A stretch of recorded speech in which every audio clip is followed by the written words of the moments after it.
Hello friends, welcome to LS Academy for Technical Education. In today's video, we are going to discuss another problem that has been asked in the GATE Computer Science and Engineering 2020. First, we'll discuss the problem and then we will discuss the solution in detail. Now, what is the problem? The problem is consider the following statement about process state transition. कुछ statement दिए गए हैं about the process state transition जो process की different state को show करता है for a system using primitive scheduling. एक ऐसे सिस्टम के लिए जो किसको यूज़ कर रहा है, प्रिमिटिव शेड्यूलिंग। यानी अगर कोई नया प्रोसेस आता है तो वो पुराने प्रोसेस को क्या कर देगा, प्रिम्प्ट कर देगा, सस्पेंड कर देगा बीच में। उसको हम क्या बोलते हैं, प्रिमिटिव शेड्यूलिंग। अब जो स्टेटमेंट दे रखे हैं हमें उनमें से वेरीफाई करना है कि कौन कौन से स्टेटमेंट ट्रू हैं। ये दिया 4 statement and we have to check which one of the following statements are true. ठीक है, सबसे पहले कह रहा है a running process can move to ready state. Second, a ready process can move to running state. Third, a blocked process can move to running state and fourth one is a block process can move to the ready state. ये 4 statement दिए हुए हैं। We have to check which one of the above statements are true. क्या first second third सही है, क्या second और third सही है, या फर्स्ट सेकंड एंड फोर्थ सही है, और ऑल 4 आर करेक्ट। सो क्योंकि बात किसकी कर रहा है, ये प्रोसेस स्टेट ट्रांजिशन डायग्राम की बात कर रहा है। इसका मतलब है कि सबसे पहले हमें प्रोसेस स्टेट ट्रांजिशन डायग्राम के बारे में देखना पड़ेगा, तभी हम इस क्वेश्चन का सॉल्यूशन निकाल पाएंगे। तो इस क्वेश्चन का आंसर निकालने से पहले हमें पता होना चाहिए कि किस तरीके से process state transition diagram work करता है।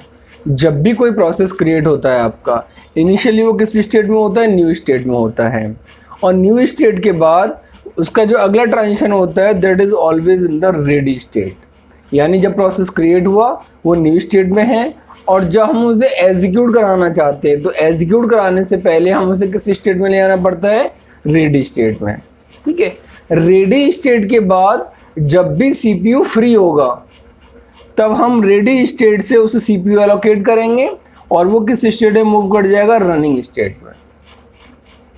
तो रेडी स्टेट से रनिंग स्टेट में जो मूवमेंट है वो कौन करता है, वो या तो डिस्पैचर करता है या शेड्यूलर करता है। वही हमें लिखा हुआ डिस्पैच्ड और शेड्यूल, जिसका क्या काम है, कोई भी प्रोसेस जो रेडी क्यू में वेट कर रहा है कि मुझे एग्जीक्यूट करना है उसको लेके जाता है सीपीयू में, और जैसे सीपीयू में आएगा उसका एग्जीक्यूशन स्टार्ट हो जाएगा। और एग्जीक्यूशन स्टार्ट होने का मतलब है कि वो किस स्टेट में है, और रनिंग स्टेट में है।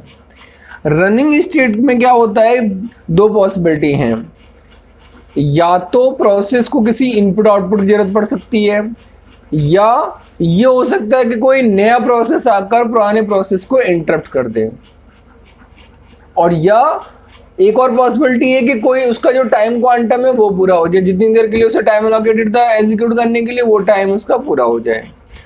तो वो सारी पॉसिबिलिटी हमें डिस्कस करनी पड़ेंगी रनिंग टाइम पर क्या क्या डिस्टर्बेंसेस हो सकते हैं जब प्रोसेस एग्जीक्यूट हो रहा है। अगर कोई नया प्रोसेस आके पुराने प्रोसेस को इंटरप्ट कर देता है तो हम कहते हैं इंटरप्ट हो गया। जैसे इंटरप्ट हुआ प्रोसेस रनिंग स्टेट से फिर से किस में आ गया, रेडी क्यू में आ गया, रेडी स्टेट में आ गया। या मान लीजिए उसका टाइम क्वांटम 2 सेकंड दे रखा था, 2 सेकंड वो एग्जीक्यूट हुआ, वो किस में आ गया, रेडी क्यू में आ गया। तो अगर टाइम क्वांटम उसका पूरा हो गया है या इंटरप्ट कोई आ गया, इंटरप्ट मीन्स किसी दूसरे नए प्रोसेस ने जो हाई प्रायोरिटी का उसको इंटरप्ट कर दिया, तो वो रेडी क्यू में आ जाएगा। या फिर कोई जो रनिंग प्रोसेस था उसे किसी इनपुट आउटपुट डिवाइस से या तो इनपुट लेने की जरूरत पड़ रही है या उसे कुछ आउटपुट पे भेजना है। उन केसेस में अगर इनपुट आउटपुट होता है तो प्रोसेस किस स्टेट में पहुंच जाएगा, ब्लॉक्ड स्टेट में, अगर उसे कोई भी इनपुट आउटपुट इवेंट करानी है। ब्लॉक्ड स्टेट में क्या है कि जब भी वो इनपुट आउटपुट अपना कंप्लीट कर लेगा तो वो फिर से वापस किस में पहुंच जाएगा, रेडी स्टेट में पहुंच जाएगा। यानी रनिंग से ब्लॉक स्टेट में जाएगा जब इनपुट आउटपुट की जरूरत पड़ेगी, और जब अपना काम पूरा हो जाएगा ब्लॉक्ड स्टेट में तो फिर से वो किस में आ जाएगा, रेडी में आ जाएगा कि now I am again ready to be executed. ठीक है, और जब प्रोसेस का अपना एग्जीक्यूशन कंप्लीट हो जाएगा तो वो किस स्टेट से किस स्टेट में मूव कर जाएगा, from the running state to the terminate state after the completion. ठीक है, तो अब देखते हैं क्या क्या स्टेटमेंट पूछे गए और कौन कौन से ट्रू हैं। First, a running process can move to the ready state. Running process है, नई प्रोसेस ने प्रिम्प्ट किया, इंटरप्ट किया, जिसकी प्रायोरिटी हाई थी तो किस में मूव कर गया, ये रेडी क्यू में। तो running process can move to ready state, this is true.